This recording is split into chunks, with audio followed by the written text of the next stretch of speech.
Bom, gente, vamos dar início, né, a mais um vídeo para o canal Só Psicanálise.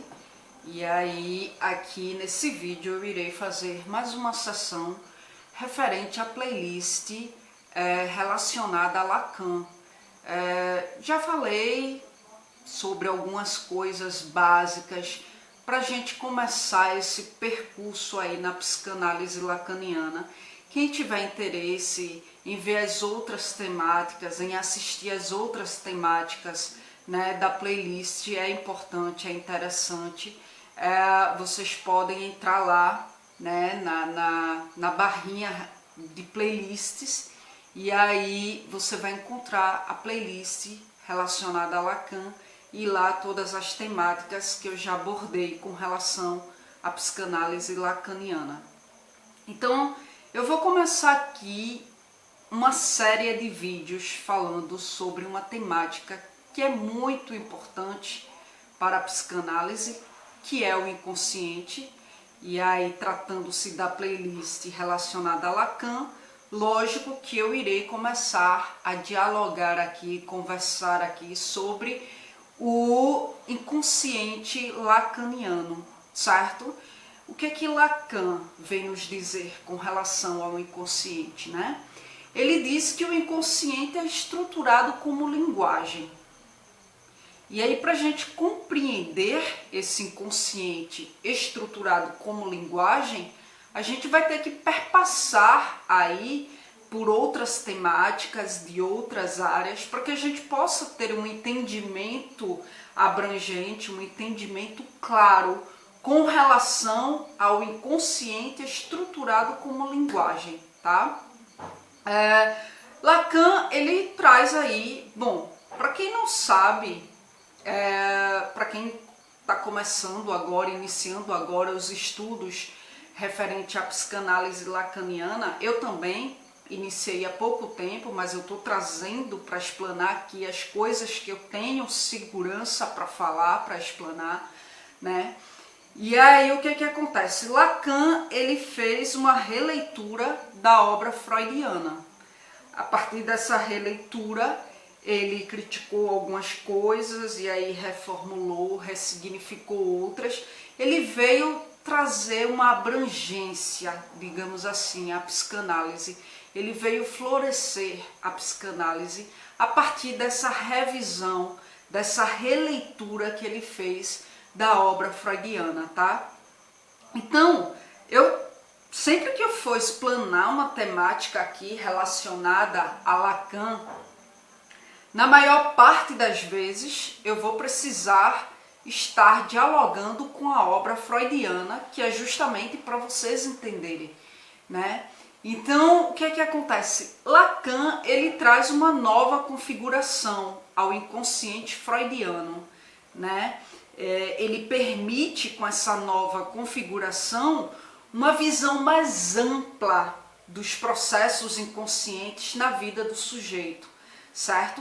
E para que a gente possa entender isso, a gente vai, como eu falei, a gente vai ter que perpassar um pouco pela linguística, porque ele se assenta muito na linguística, né? Vai ter que fazer uma releitura da obra freudiana para que a gente possa entender de forma sucinta, né, isso que eu venho falar aqui sobre o inconsciente.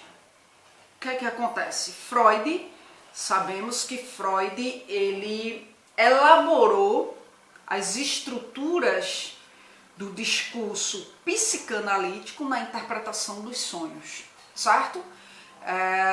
Então, o que é que acontece? Jacobson, que foi um pensador russo, se tornou aí um dos maiores linguistas.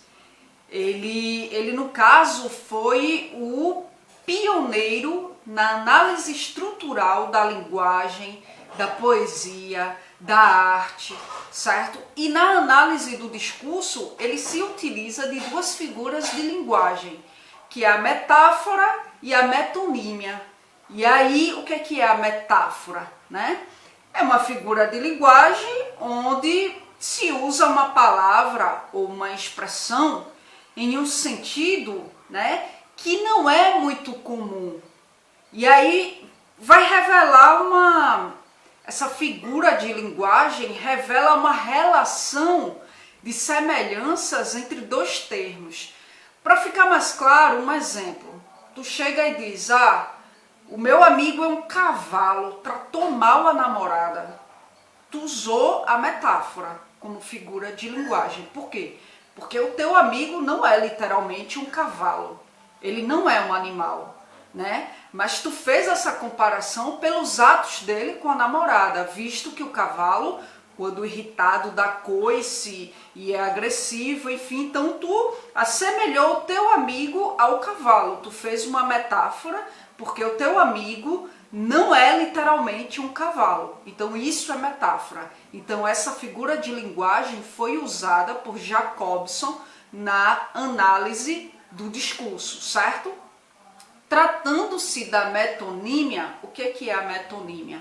Né? Vai consistir aí no emprego de um termo no lugar do outro. E aí o que vai acontecer? Vai haver aí entre ambos uma estreita afinidade, uma estreita relação de sentido. Então, um exemplo, tu chega e diz, gosto de ler Freud. Cara, tu não lê Freud, tu não lê a pessoa Freud, o sujeito Freud, né? Tu lê as obras psicanalíticas de Freud, né? Mas quando tu diz gosto de ler Freud, tu tá usando uma metonímia. Isso é uma relação de sentido, porque quando tu diz isso, automaticamente quem escuta vai entender que você lê as obras de Freud, e não Freud literalmente, e não o sujeito Freud, mas as obras que ele escreveu. Isso é uma metonímia, tá?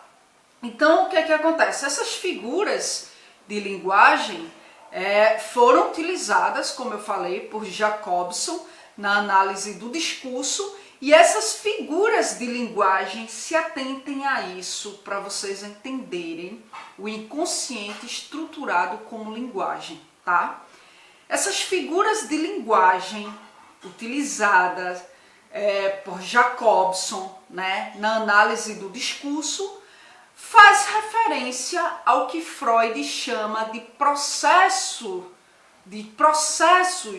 de condensação e deslocamento. Carla, o que são esses processos de condensação e deslocamento? Bem, esses processos são mecanismos importantes na interpretação dos sonhos, tá? Então, vamos nos ater a essa questão da interpretação dos sonhos, visto que eu falei para vocês que o discurso psicanalítico, Freud estrutura o discurso psicanalítico na interpretação dos sonhos. E aí a gente já viu que esses processos de condensação e deslocamento são mecanismos importantes na interpretação dos sonhos.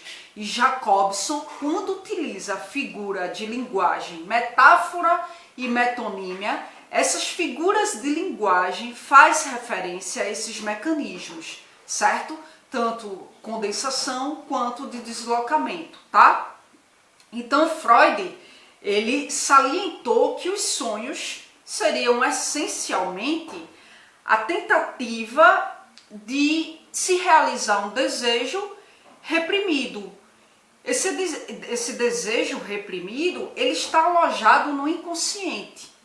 Sendo que esse desejo, ele seria primordialmente de natureza sexual, ou ele iria aí compor, digamos assim, aspectos proibidos pelo contexto moral, e por isso ele estava lá alojado, reprimido no inconsciente. E o sonho é uma tentativa da realização desses desejos que estão lá no inconsciente. Para Freud, o sonho ele é produzido por dois elementos centrais, tá? Esses elementos centrais são trabalhados, claro, pela psicanálise, como eu falei, na análise dos significados dos sonhos, a condensação e o deslocamento. Freud, ele cria a teoria sobre o trabalho do sonho. Essa teoria consiste na distorção do sonho, né? Na distorção do sonho para proteger o sujeito do caráter ameaçador dos seus desejos, certo? E aí, Freud, ele cria a teoria sobre o trabalho do sonho, né? Em que ele fala dos mecanismos de condensação e deslocamento, tá? Então, o que é que acontece? O desejo inconsciente, ele não pode vir à consciência. Por que ele não pode vir à consciência? Porque como a gente viu, esses desejos que estão reprimidos no inconsciente são de ordem sexual ou são aí inapropriados à moral e os bons costumes. Por isso eles estão lá, tá? E aí o que é que acontece? Ele não pode vir à consciência, porque uma vez que ele vem livremente à consciência, ele vai aí causar um desprazer consciente ao sujeito, tá? E aí ele não pode vir à consciência por causa das normas sociais, das normas culturais, por causa das próprias limitações do sujeito, onde esses fatores, esses fenômenos aí são construídos na infância, na relação com os pais. Então o que é que acontece? Se o consciente, ele busca a todo custo o prazer, a todo custo ele está buscando o prazer. Há um outro lado da moeda. Na medida em que ele busca o prazer, há o outro lado da moeda, que é a censura, que impede a realização, né, desses desejos. Então, o que é que acontece? Surgem nos sonhos, só que disfarçados, tá? Esses desejos, eles surgem nos sonhos, só que de forma disfarçada. E aí, o que é que disfarça esses sonhos? São justamente os mecanismos. Os mecanismos disfarçam os sonhos, né? Para que assim possa se realizar essa função desejante, porque o sonho tem essa função, né? De realizar o desejo. Então, o sonho tem essa função, mas isso não se dá, esses desejos não vêm ao sonho de forma livre, de forma clara, de forma aberta. Ele vai vir distorcido, disfarçado pelos mecanismos, certo? De condensação e de deslocamento que a gente vai ver nos próximos vídeos, tá? Vou explanar o assunto aos pouquinhos, sem estar sobrecarregando os vídeos de muita informação, para que vocês possam ir construindo aos pouquinhos, tá bom? Se ficou alguma dúvida, o meu e-mail vai estar aqui na descrição do vídeo. Você pode mandar a sua dúvida para mim, eu trago a tua dúvida para dentro da playlist Carla Responde, certo? Na descrição do vídeo também vai estar o link do meu canal primário, que é o Mente Aberta, onde lá eu abordo vários assuntos, não só referente à psicanálise, mas outros assuntos no campo da psicologia, certo? Além da psicanálise, como também outras temáticas além da psicologia. Falo de temáticas na área de humanas, além da psicologia, falo temáticas na área de exatas, de saúde, sobre as coisas da vida, sobre qualidade de vida. Então, quem tiver interesse pode ir lá conhecer e se inscrever. Também vai estar o link dos meus blogs, quem tiver interesse em conhecer, fique à vontade, como também o link das minhas redes sociais, onde você pode seguir, pode adicionar, para acompanhar de perto, né, as publicações que eu faço referente aos meus projetos. Mas eu não respondo mensagens via redes sociais devido ao excesso de pessoas. só por e-mail e por ordem de chegada, tá bom, galera? E nos próximos vídeos, tratando-se de sessões referente à playlist relacionada a Lacan, eu irei continuar esse assunto falando de deslocamento, certo? Falando aí desses mecanismos que vêm aí a disfarçar os desejos que surgem nos sonhos, tá bom? Bom, então, se gostou do vídeo, dá um like. Se não gostou, dá um dislike. E coloca no comentário do vídeo o que foi que você não gostou, o que eu deixei a desejar, né? Se eu me equivoquei em algum dito, né? Para que eu possa ler a tua crítica e possa sempre estar melhorando aí quanto à minha didática no sentido de construir conhecimento aqui com vocês, tá bom?